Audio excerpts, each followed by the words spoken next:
Assalamualaikum warahmatullahi wabarakatuh. Bonjour mesdames et messieurs. Saya Dian Nur Hasanah, mahasiswa PPG dalam jabatan angkatan ketiga tahun 2021, program pendidikan bahasa Prancis LPTK Universitas Negeri Yogyakarta. Hari ini 18 Oktober tahun 2021 akan melaksanakan uji kinerja praktik pembelajaran di kelas tatap muka terbatas dengan menggunakan KD 3.4 dan 4.4 kelas 10 semester 1. Ini formulir ujian saya, Bapak dan Ibu, semoga dapat diterima. Silahkan menyaksikan.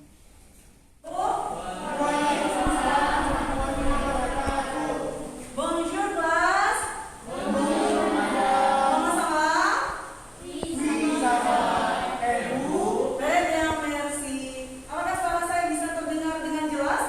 Terdengar ya? Hari ini kita bisa bertemu lagi dalam kelas tatap muka terbatas. Jadi kita masih tetap pakai masker. Saya harap pada saat pembelajaran tidak ada yang menggunakan masker ya. Karena kita menggunakan masker, jadi bicaranya bisa tolong lebih keras supaya teman-teman kalian di kelas ini juga bisa dengar. Bisa dipahami? Bisa. Baik, sebelum memulai pembelajaran, saya boleh minta tolong salah satu dari antara kalian untuk memimpin doa.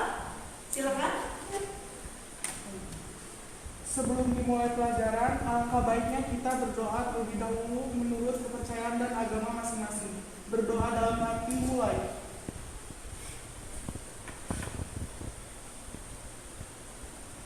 Berdoa dicukupkan. Ya, terima kasih Romi sudah memimpin doa untuk kita. Ini hari ini karena kelas tatap mukanya terbatas, jadi sudah hadir semua ya, 12 orang. Coba saya mau minta tolong dulu kalian cek kolong mejanya, barangkali masih ada sampah di situ. Coba dicek dulu kolong mejanya, yang masih ada sampah tolong disimpan dulu di luar. Tidak ada? Tidak ada, aman ya? Baik, kalau gitu saya mau dengar slogan kelasnya. Kalian slogan kelas kelas? Repete, kalian slogan kelas? Boleh saya minta sambil angkat jempolnya nanti ya. Parlez français c'est génial. Sekali lagi, kalian slogan kelas? Merci, boleh tepuk tangan dulu. Sudah kelas banget sampai akhir. Nah, hari ini saya mau memperlihatkan kalian sebuah video. Bonjour, je m'appelle Alexis, je suis québécois, je parle français et anglais. Bonjour, je m'appelle Charlie, je suis libano-québécoise, je parle français, anglais et arabe. Ya, bisa lihat di sini ya, kata kerja yang digunakan. J'habite à Montréal, je suis étudiant. J'habite à Montréal, dans le quartier, je suis étudiante. Nah, jadi kemudian ada je suis, ini kata kerja yang sudah pernah kita pelajari sebelumnya ya. Bon, maintenant, écoutez bien. Écoutez bien. Je m'appelle Diane. Je suis professeur de français. J'habite à Pamulang. J'habite à Kota Baru. J'habite à Kota-Baru. D'accord. Je suis Lycéenne. Je suis lycéenne. Très bien. Je m'appelle Rizka. J'habite à Cikampek. D'accord. Je suis lycéenne. Très bien. Et toi? Je m'appelle Tina. Je suis lycéenne. J'habite à Cikampek. Très bien. Je m'appelle Shifa. Je suis lycéenne. J'habite à Cikampek. J'habite à Cikampek. J'habite à Cikampek. D'accord. Répétez. J'habite à Cikampek. J'habite à Cikampek. Très bien. Et toi? Je m'appelle Romli Nugraha, j'habite à Cikampek. Je suis lycéen de SMA Negeri 1 Cikampek. Très bien, Ramli. Vous demandez? Et toi? je m'appelle Nadif, je suis lycéen, j'habite à Paula. D'accord. Di situ ada yang mau ditanyakan dulu? No, tidak ada? D'accord. On continue. Kalau tidak ada, kita lanjutkan lagi. Nah, hari ini kita akan belajar tentang cara memperkenalkan orang lain dalam bahasa Prancis.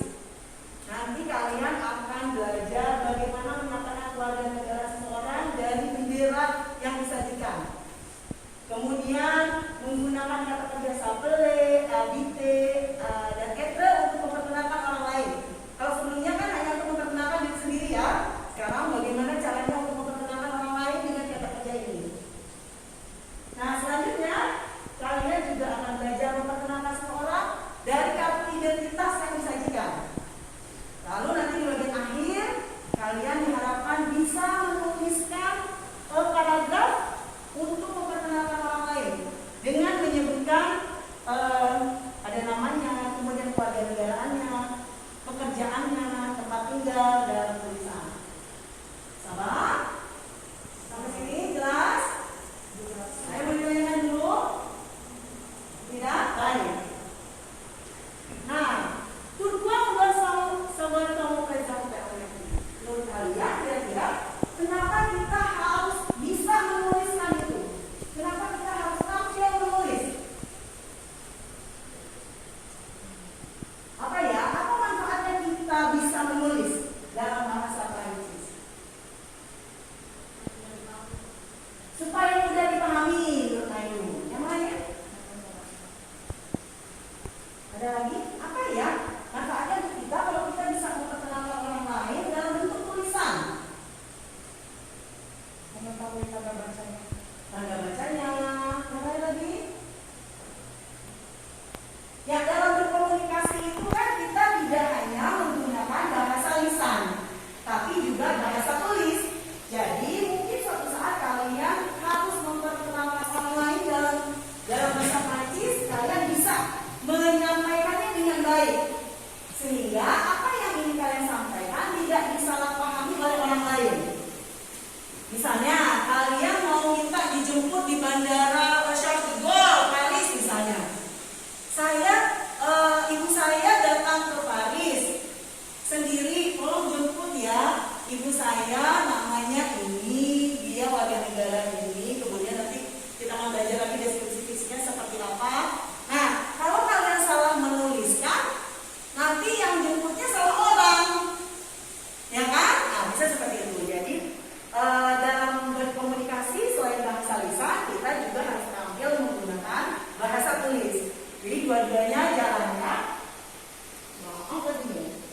Nah, kegiatan pembelajaran kali ini kita akan lakukan dengan cara berkelompok, kemudian kita akan berdiskusi.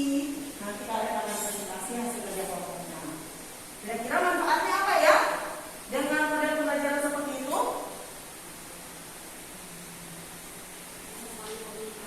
Tuh, melatih komunikasi supaya kalian bisa berkomunikasi dengan teman dalam kelompok, gitu ya. Terus apa lagi?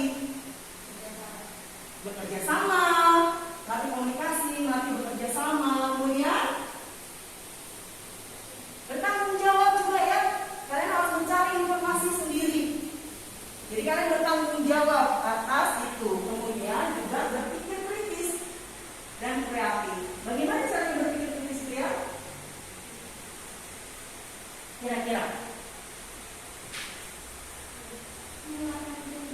mengeluarkan ide-ide ya pada saat diskusi misalnya, atau pada saat presentasi itu kan kalian bisa kreatif di situ, berkreasi misalnya membuat PPT-nya seperti apa.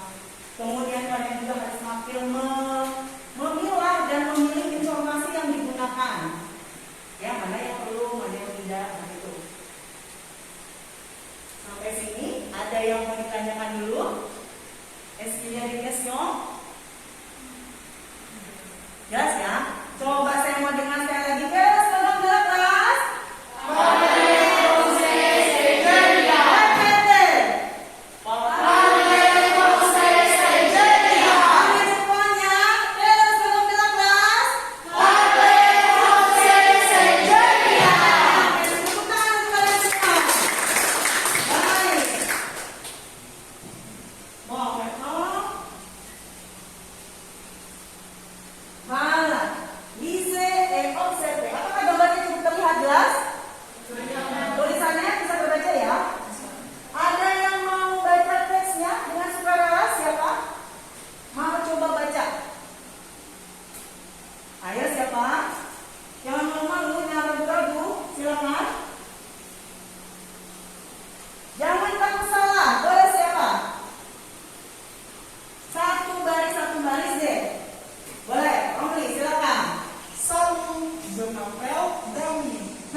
Très bien. Continuez, Nadir.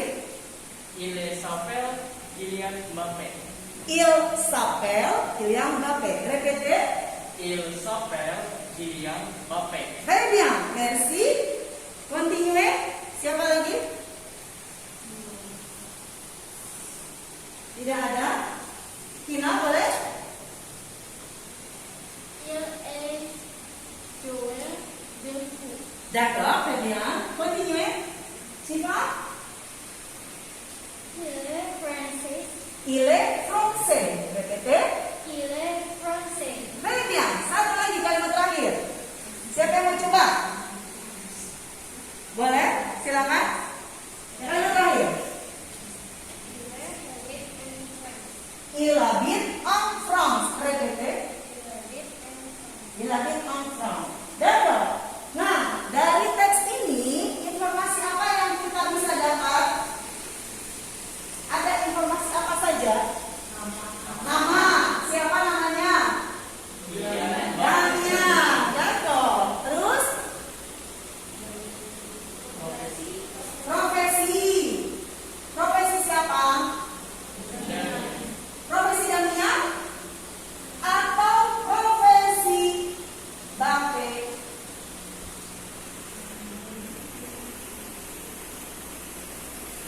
C'est mon idole.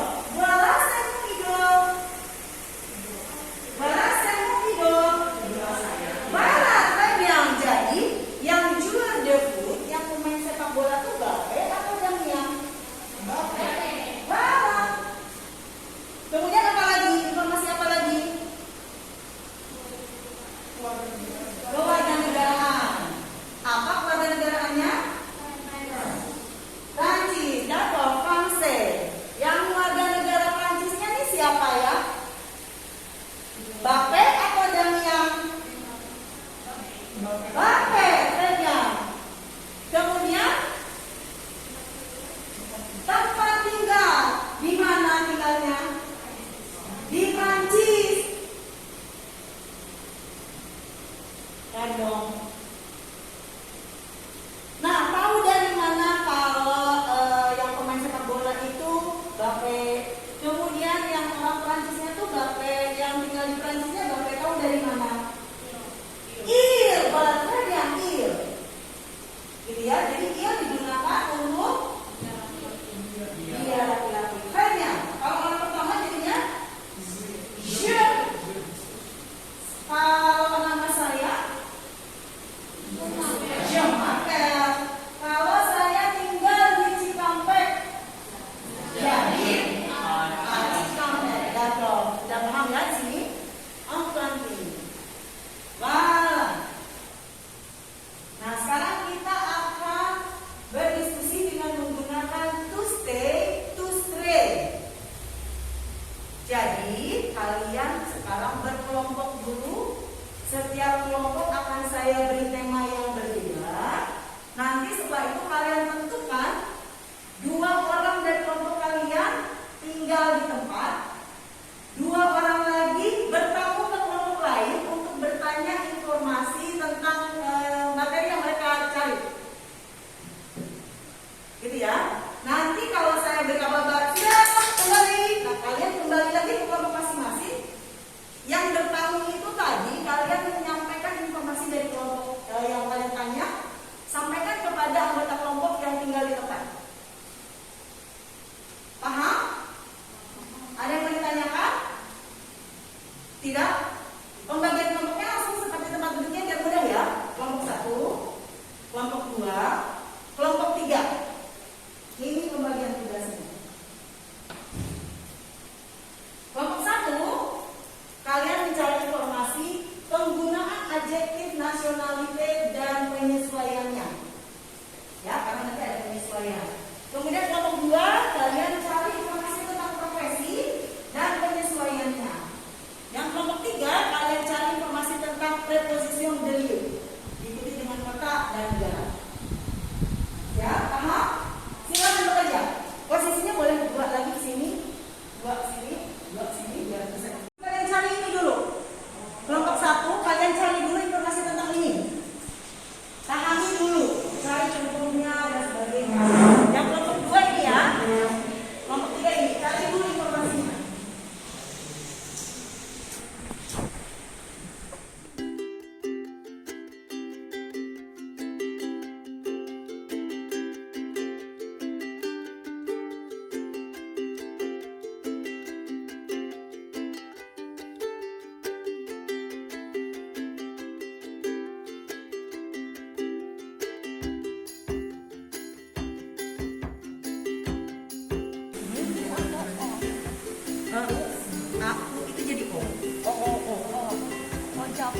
Japon,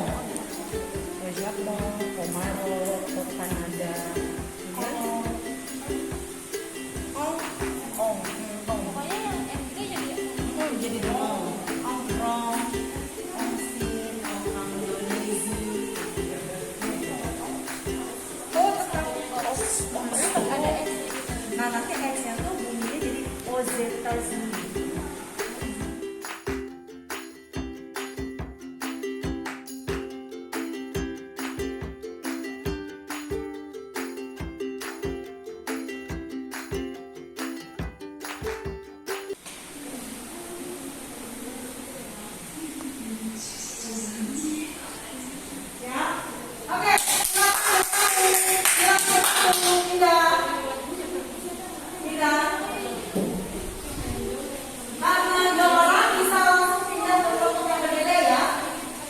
Jadi misalnya namanya yang kita tahu ini tadi kesini satu kesini gitu.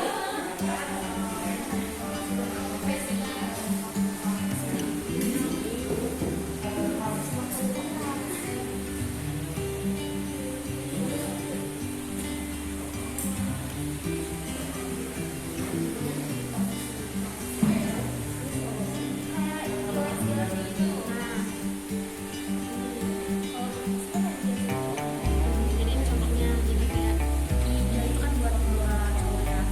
Itu buat cowok ya. Misalkan is.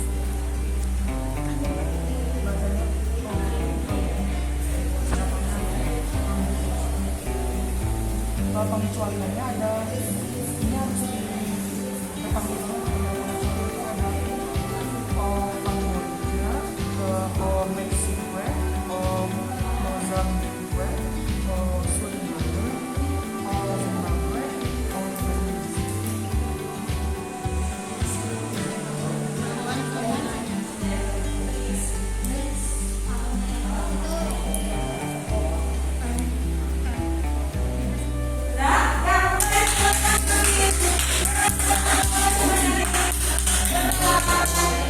Kembali ke masing-masing.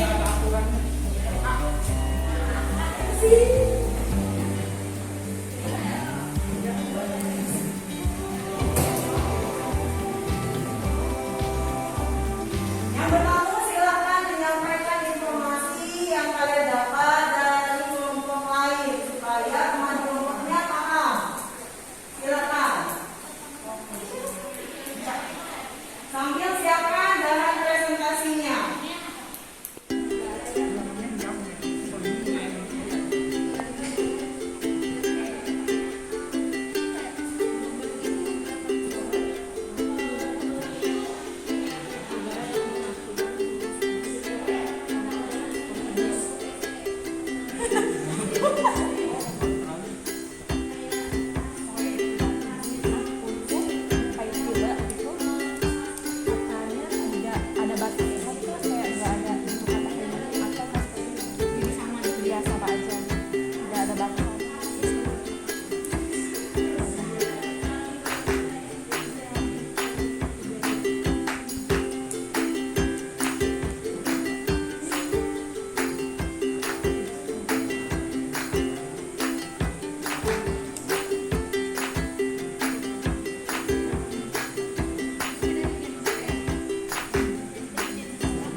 Kita mulai presentasi. Silakan.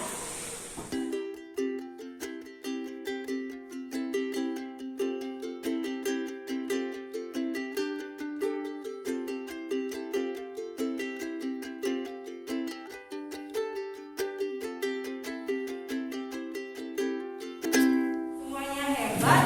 Saya tahu kalian sudah berusaha keras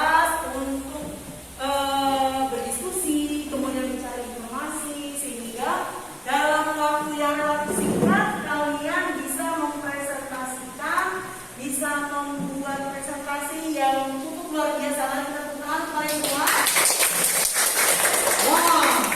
Jusqu'à est-ce que vous avez des questions? Sampai sana ada yang mau tanyakan dulu? Tadi ada yang belum paham tentang kenapa akhirannya ada yang berbeda-beda gitu. Ada yang kan dari akhirannya ada yang TE atau yang EC gitu. Belum paham? Penyesuaian itunya ya, akhirannya ya. Kenapa ada yang akhirannya kenapa jadi ada yang gitu ya? Ada yang bisa bantu jawab? Itu sama seperti misalnya, kalian tahu kenapa benda seperti ini disebut meja? Tahu tidak? Kenapa ini disebut meja? Kenapa yang ini disebut botol? Apakah kalian tahu alasannya? Kenapa yang ini disebut kerudung? Ada yang tahu nggak alasannya kenapa? Wah, itulah namanya bahasa. Jadi bahasa itu bersifat mana suka, bersifat arbiter. Jadi suka-suka penggunanya. Tidak ada alasan kenapa itu disebut meja, yang begini disebut kerudung. Jadi mereka bersepakat saja. Itu kan kita juga tidak pernah tanya kenapa orang Inggris menyebut itu sebagai door. Orang Indonesia menyebutnya pintu. Oh, kenapa beda ya? Kenapa orang Inggris menyebutnya door? Kenapa orang Indonesia menyebutnya pintu, orang Inggris door, orang Prancis menyebutnya lapor. Gitu ya. Nah, itu tidak ada aturan tertentunya. Jadi karena bahasa itu bersifat mana suka, tergantung kebiasaan, tergantung kesukaan kesepakatan si pengguna bahasanya.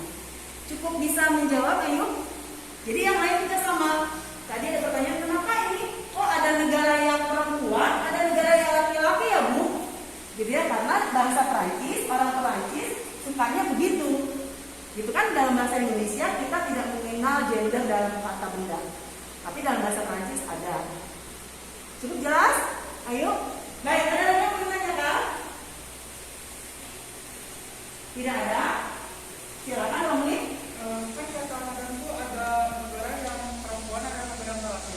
Tapi di dalam PPT saya itu ada negara yang plural. Ya, ada negara yang maskulam, ada negara yang femina, tapi ada negara juga yang jamak. Ya, misalnya apa Romli yang jamak negaranya?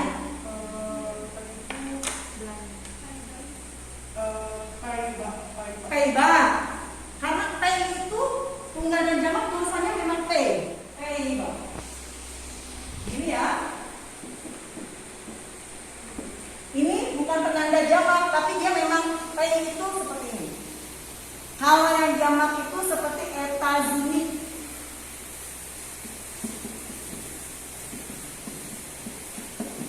Nah, ini penanda jamak. Ya. Etazuni itu negara mana? Amerika Serikat. Kenapa jamak? Karena Amerika itu terdiri dari beberapa negara serikat. Jadi dia jamak. Gitu. Kalau penjelasan maskulam feminalnya sama seperti tadi ya. Ada beberapa negara yang memang plurial. Gitu seperti itu. Etazuni. Cukup menjawab? Baik, yang lain ada lagi? Kalau tidak ada sedikit koreksi tadi ya.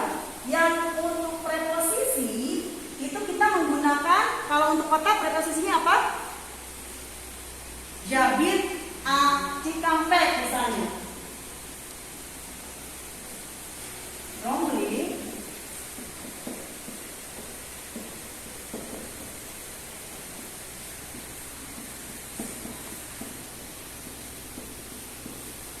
Nah, jangan lupa aksonnya. Karena kalau tidak pakai aksen dia akan jadi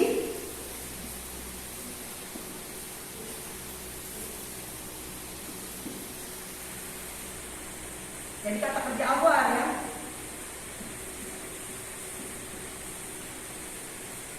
Sehingga Romli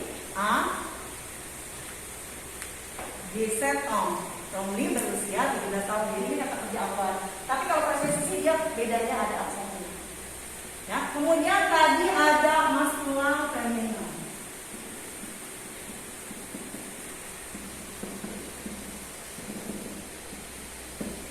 yang ini dibacanya maskulan kalau dalam bahasa Prancis. Yang ini feminam. Jadi ada maskulan, ada feminam. Tapi tidak ada maskulan. Kalau dalam bahasa Prancis ya, jadi tetap dia maskulan atau feminam. Nggak ada maskulinnya. Maskulinnya ada di Cikampek aja. Cukup ya? Jelas sampai sini ada yang mau ditanyakan lagi? Tidak ada? Baik, jadi hari ini tadi apa yang sudah kita pelajari? Yang sudah kalian presentasikan itu apa saja?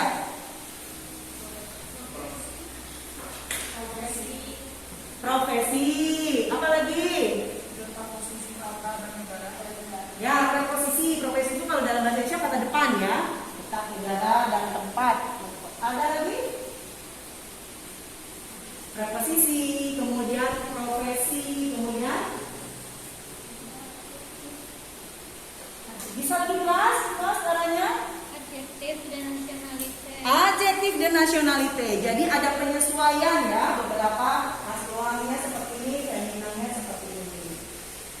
Kalau tidak ada yang ditanyakan lagi, coba kita amati yang ini. Bala, kese. Kese. Apa ini ya? Bisa terlihat dan jelas? Yang ini apa ya? Kartu pelajar. Taunya kartu pelajar dari mana? Ada Universitas Geriong. Tahu Pak Universitas Geriong? Ya, ini salah satu universitas yang cukup besar, cukup terkenal di Prancis.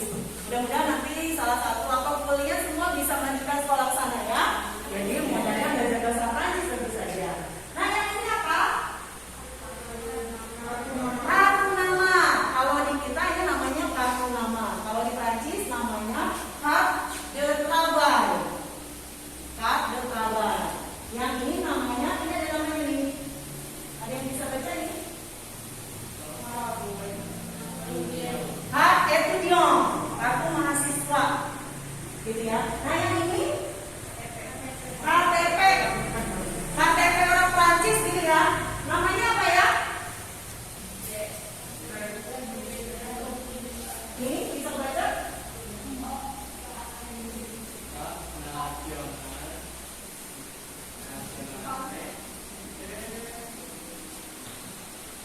D'identité. Hak nasional d'identité. Nah, ini KTP orang Prancis nih, isinya seperti ini. Kartu namanya seperti ini. Kartu pelajarnya seperti ini. Kira-kira sama tidak ya dengan kartu pelajar yang kalian punya? Beda. Bedanya apa? Nggak ada? Nggak ada agamanya. Kalau di sana yang ditulis apa saja? Nama, nomor siswanya, nomor hidupnya, kemudian universitasnya. Kalau di kita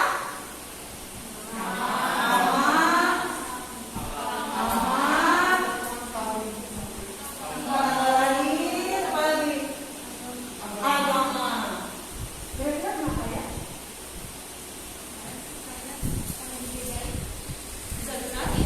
Agama di Prancis itu dibedain sama kayak identitasnya itu berbeda gitu kan.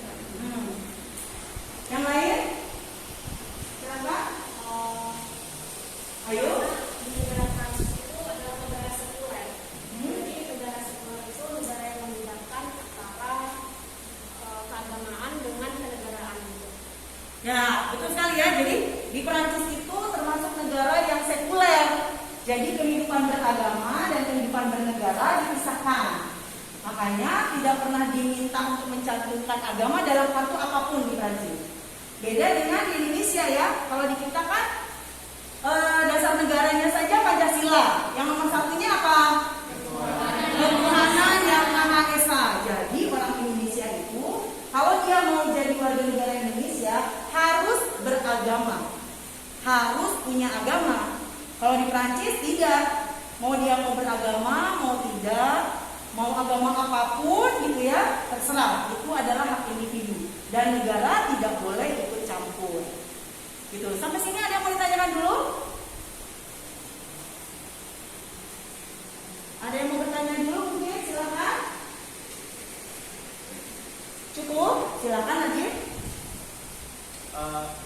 maksud dari negara yang tidak ikut campur itu seperti apa, Madam? Ada yang bisa bantu? Negara tidak ikut campur dalam kehidupan beragama. Ada yang bisa bantu? Kira-kira berkali gimana ya? Kehidupan bernegara dan beragama dipisahkan. Negara tidak ikut campur dalam urusan agama. Kira-kira bagaimana ya? Praktiknya mungkin ya Nadim, praktiknya gimana ya? Yang lain mungkin? Jadi mungkin untuk individu yang ingin tinggal di Prancis itu dibebaskan mau memilih negara apapun, bahkan tidak memiliki negara pun boleh. Agama. Iya, tidak memiliki agama juga boleh. Jadi untuk kehidupan bernegara sama agama itu dipisahkan. Untuk yang maksudnya tuh negara nggak mengurusi kehidupan agamanya seseorang ini. Jadi setiap kegiatan di negara ini diperbolehkan untuk semua orang yang memiliki agama maupun yang tidak memiliki agama. Mungkin seperti itu. Ya, betul sekali Siva. Kurang lebih seperti itu. Yang lain mungkin ada yang mau menambahkan, silakan. Ada yang bisa memberi contoh mungkin konkretnya seperti apa? Jadi negara tidak mencampuri kehidupan beragama masyarakatnya. Bisa misalnya kalau di Indonesia orang mau pergi haji itu siapa yang urus? Negara. Departemen agama ada ya? Ada departemen agama namanya. Jadi diurusin sama negara. Nah kalau di Prancis kalau mau pergi haji ya urus sendiri. Negara tidak mengurusi itu. Atau misalnya kalau muslim mau menikah di mana? Di KUA. Kalau yang non muslim mau menikah di mana? Ayo misalnya kalau yang agama mau menikah di mana tuh?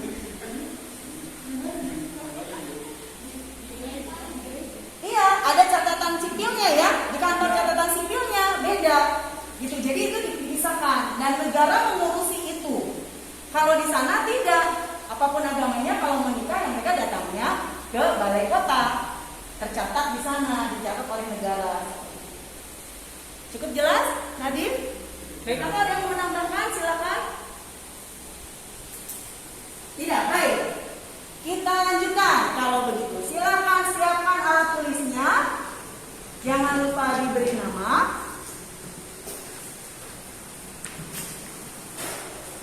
Voilà. Présente la personnage selon la loi. Au moins deux phrases. Au moins deux phrases. Silakan perkenalkan orang-orang ini berdasarkan kalimatnya minimal 2 kalimat. Ada informasi apa saja di sini ya?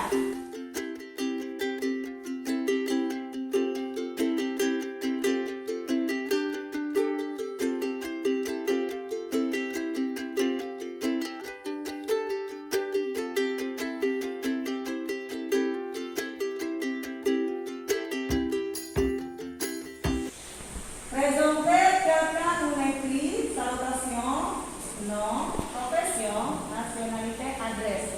Au moins 5 phrases. Jadi kalian tulis, perkenalkan seseorang, terserah mau idola kalian, mau siapa. Sebutkan salutationnya di awal. Kemudian nom itu apa? Nama, kemudian profesinya, kewarganegaraannya, alamatnya. Setelah itu, setelah saya ditulis, kalian foto, nanti unggah di Padlet. Saya sudah buat tempat Padletnya. Link Padletnya nanti saya simpan di Google Classroom. Ya, nanti di Padlet kalian bisa tambahkan foto idola kalian siapa, ditambah dengan tulisan yang kalian buat. Silahkan.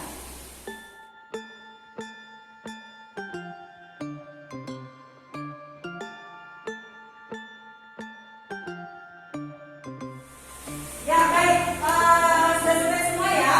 Kemudian kalian unggah di Padlet. Nanti di Padlet itu kalian bisa mengomentari pekerjaan teman kalian. Dan kalian juga bisa memberi tanda suka pada pekerjaan teman kalian. Saya mau dengar dulu kelas, mau dengar kelas.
belajar tuh asal belajar beneran gitu loh. Kalau online ya kadang ada yang diem, ada yang enggak. Dengan model pembelajaran tadi, menurut Romli bagaimana? Seru. Apakah ada yang mau memberi saran untuk pertemuan selanjutnya? Cukup ya? Baik, merci pour aujourd'hui. Terima kasih untuk hari ini. Jangan lupa nanti kalian cek lembar kerja peserta didik di Google Classroom untuk pengayaan, penambahan materi, dan latihan yang lainnya. Jika ada yang kurang jelas, kita bisa gunakan forum diskusi yang ada di Google Classroom. Mari kita diskusikan sama-sama di situ supaya bisa lebih maksimal lagi pengetahuan kita di materi ini. Pertemuan selanjutnya kita akan membahas materi tentang jam. Jadi mari kita bersiap-siap.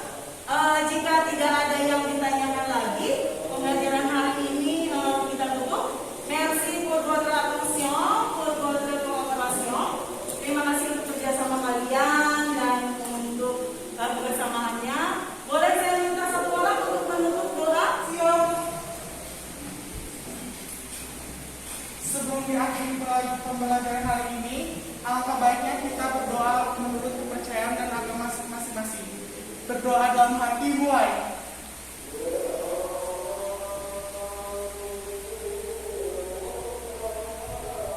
Berdoa